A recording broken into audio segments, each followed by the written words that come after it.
The story I'm about to share is true, and it took place 9 years ago, back in 2015. The images you're about to see are real, captured by me during that experience. However, I need to warn you, one image, in particular, may stay with you long after the story ends, haunting your thoughts as you read on.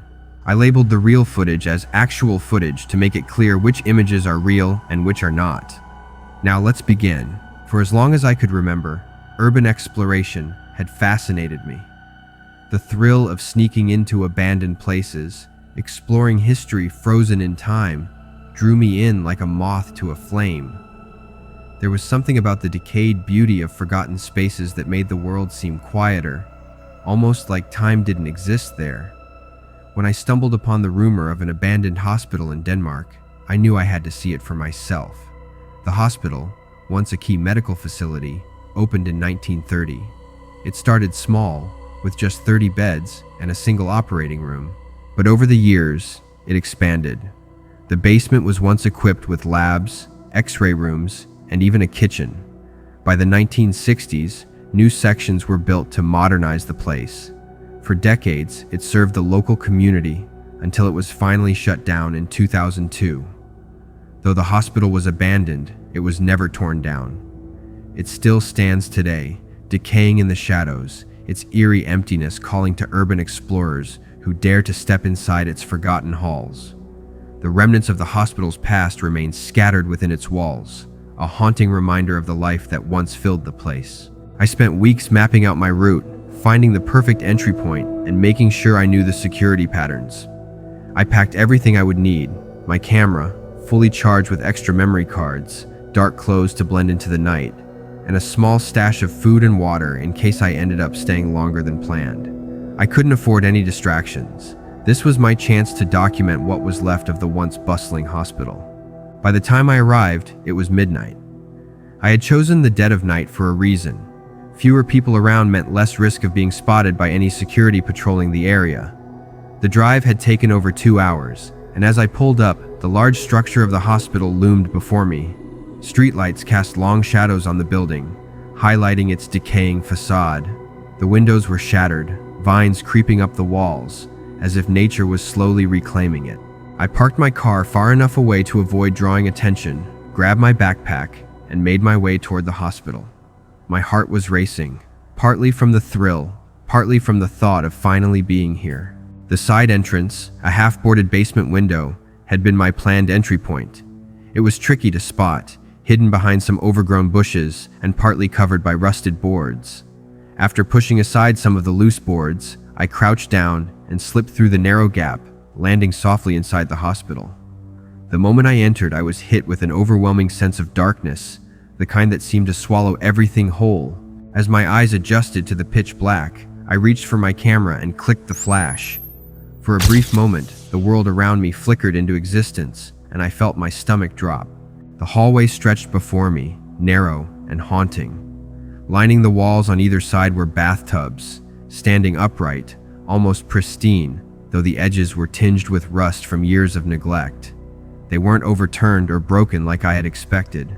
Instead, they sat in perfect condition, each with a white curtain hanging from rusted metal rods above them, still draped down, like they had once been used regularly. The scene was eerie. These bathtubs, seemingly untouched by time, gave off a sense of surrealness.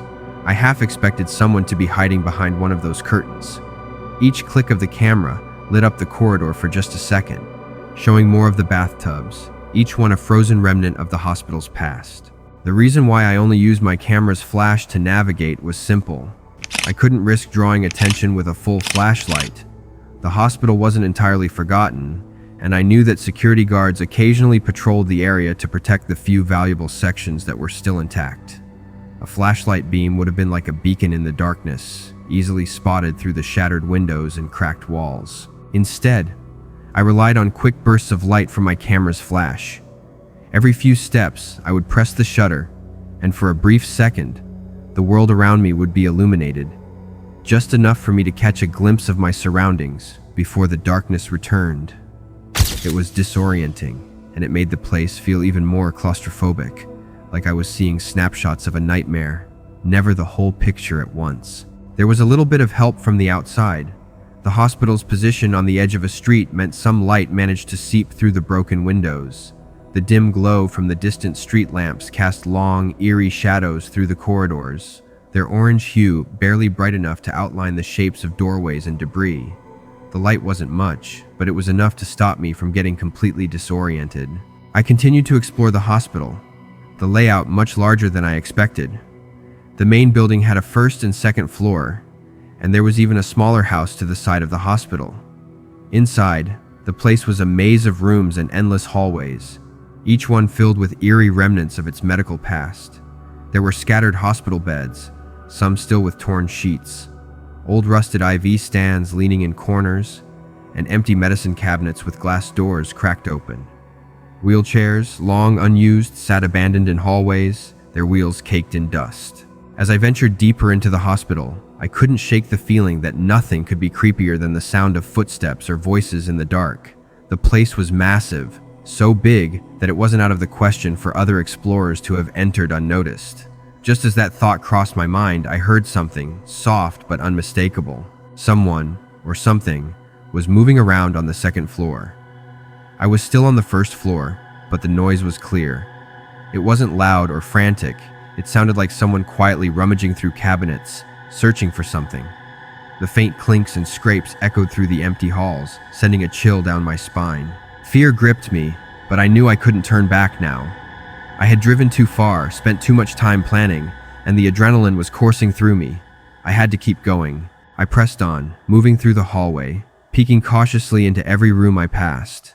Some were horrifyingly well preserved, as if the staff had left just yesterday, while others had succumbed to complete destruction, with debris scattered across the floor and graffiti covering the walls. Eventually, I reached the stairs leading to the second floor, the source of the sounds. Standing there, I realized I had two options. I could either go up and investigate the second floor or head down into the basement. Logic told me to explore the second floor first and save the basement for later, but knowing what I had heard up there made the decision harder. In the end, I chose to go upstairs, thinking it made sense to finish the top floor before descending into the basement. Little did I know that the basement would eventually be my exit, but in a way I would never have imagined, in a terrifying rush.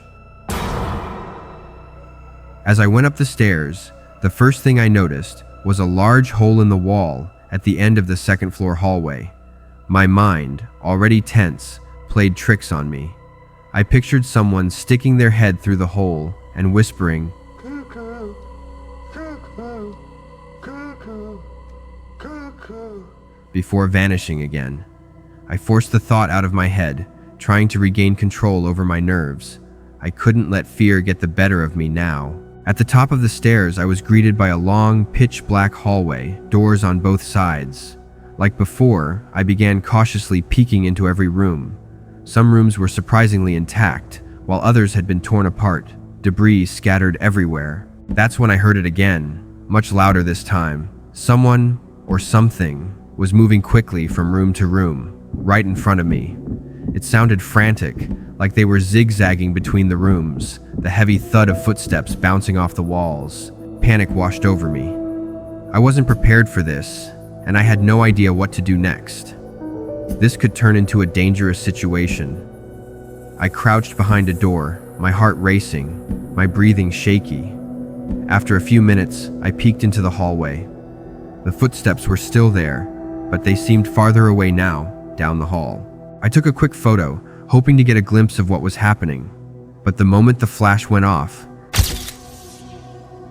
the footsteps stopped. Then, they came rushing toward me. I bolted. Without thinking, I sprinted toward the stairs, my footsteps pounding against the floor as I flew down to the basement. It felt like whoever was behind me was right there, just inches away. Neither of us said a word. Just the sound of heavy breathing and the thudding of feet echoed through the stairwell. As I descended, the footsteps seemed relentless, matching my own pace. But just as I reached the landing before the basement, I realized something. The footsteps had stopped, right above me, on the first floor. I froze for a moment, heart hammering in my chest, listening for any sign of movement, but the silence was unnerving. When I hit the basement floor, I was surprised to see that some lights were still working. It wasn't fully lit, but enough to see without using my camera flash. The basement was even more unsettling, quiet and cavernous, with long shadows cast across the floor. I found myself in an old canteen area, with overturned chairs and tables scattered around. I scanned the room, trying to catch my breath, and that's when I noticed the freezer in the corner.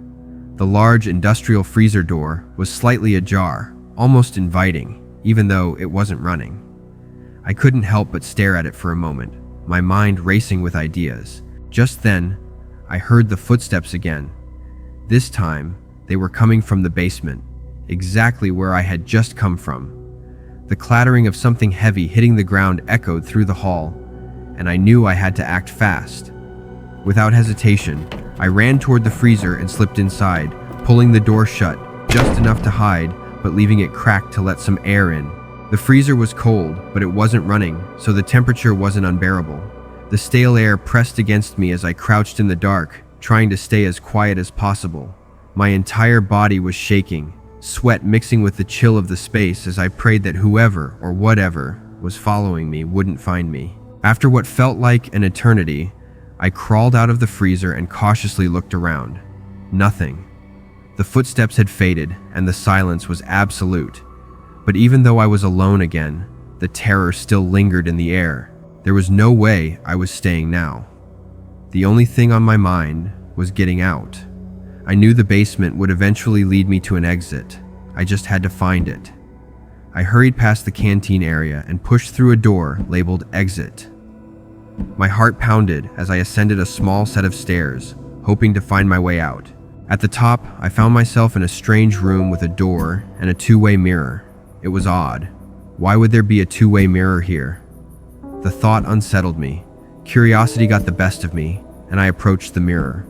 There was no reason for a mirror like this in an old hospital, so I took out my camera, aimed it at the mirror, and snapped a photo. My jaw dropped. My heart sank. There, in the photo, was the person who had chased me, standing on the other side of the mirror, staring directly at me. He was piercing through the reflection, his eyes locked on mine. It looked like a selfie at first glance, but that face, it wasn't mine. The coldness in his eyes sent a shock through me. I screamed, my body reacting before my brain caught up. I ran for the door. I was near the exit, so close I could see the bathtubs from earlier when I first entered. Relief started to wash over me, but then I heard it, the sound of glass shattering behind me, followed by a scream and heavy footsteps pounding against the floor. Panic shot through me as I sprinted toward the exit. Terror gripped me again as I bolted forward. Who was this person, and why had he been after me the whole time? I found it, the same hole in the wall I'd crawled through when I first entered. Without hesitation, I jumped up, grabbed the edge, and pulled myself through, landing outside the hospital. I was out, finally free, but there was no time to waste. I picked myself up, grabbed my things, and ran toward the car, shaking uncontrollably. My hands fumbled as I searched for my keys in my pocket. I jumped into the car, started the engine, and threw it into reverse, my mind in full panic mode. As I sped away, I glanced into the rearview mirror, my heart pounding. That's when I saw him, the person who had chased me. He was standing in the middle of the road, and in his hand, he was holding my backpack. I must have dropped it before I got out. He didn't move, just stared at me as I drove off. Then, with a slow, deliberate motion, he let the bag fall to the ground. I didn't stop until I hit the highway. It wasn't until then that I had a moment to collect my thoughts. Who was he? What had I just encountered? And then it hit me. My wallet. My wallet had been in my backpack, with all my ID and personal information, including my home address. When I finally made it home, I couldn't sleep. I spent hours replaying the night in my head, terrified that this person now had access to my life. Every noise made me jump. I couldn't shake the feeling that he knew exactly where I lived. Days passed, and I started to regain some sense of normalcy. I tried to forget, to move on, but then, one day, I went to check the mail. Inside was a single envelope with only 4 words written on it. "Till we see again." My hands trembled as I opened it. Inside was my wallet. Everything was still there. My ID, my credit cards, all of it. I stood there, frozen. There was nothing else for me to do. I had to move.